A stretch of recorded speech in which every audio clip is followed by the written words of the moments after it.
அனைவருக்கும் வணக்கம்.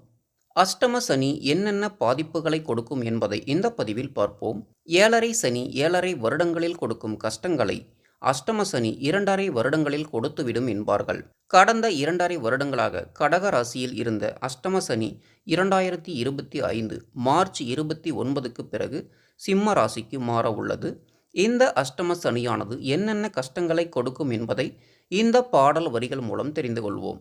பாரப்பா அஷ்டம சனியின் பலனதனை சொல்லக் கேளு. காசு பணம் நட்டமாகும், கைத்தொழிலும் கெட்டுவிடும். கடன்காரர் மொய்த்து நிற்பார், கயவன் என்ற பெயரும் வரும். கட்டியவள் கலகம் செய்வாள், கடிமனையில் போர்க்களமாம். கஷ்டமோ கஷ்டமப்பா, கால்நடையாய் அலைவான் மைந்தன்.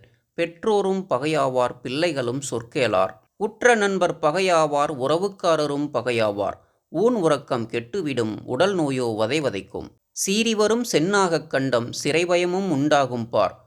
வீட்டினிலே உயிர் சேதம், விசனத்துக்கோ பஞ்சமில்லை. வித்தைகளும் பலிக்காது, விவேகியும் மூடனாவான். விதைத்த விதை முளைக்காது, விளைந்த பயிர் தேராது. வியாபாரம் நட்டமாகி வேற்றூருக்கு ஓட்டிவிடும், அங்கேயும் பாரப்பா அவதோறு வந்து சேரும். அஷ்டலட்சுமியும் மறைந்திடுவாள், கண்டங்களும் தோன்றுமப்பா. அனல்பட்ட புழுபோல் அலறிடுவார் ஜாதகரே. நிச்சயம் இந்த பாடல் வரிகளை கேட்டவர்கள் ஒரு கணம் பயந்து போவார்கள். ஆனால் அந்த பயம் தேவையில்லாதது. பூட்டு இருந்தால் அங்கே சாவி இருக்கும். இரவு இருந்தால் அடுத்தது பகல் இருக்கும்.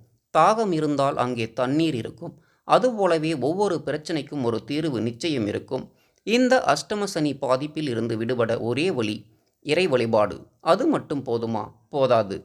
கூடவே நல்ல எண்ணம், நல்ல சொல், நல்ல செயல், இது மூன்றும் இருந்தால் எந்த கஷ்டங்களும் நம்மை ஒன்றும் செய்யாது. நன்றி. மீண்டும் சந்திப்போம்.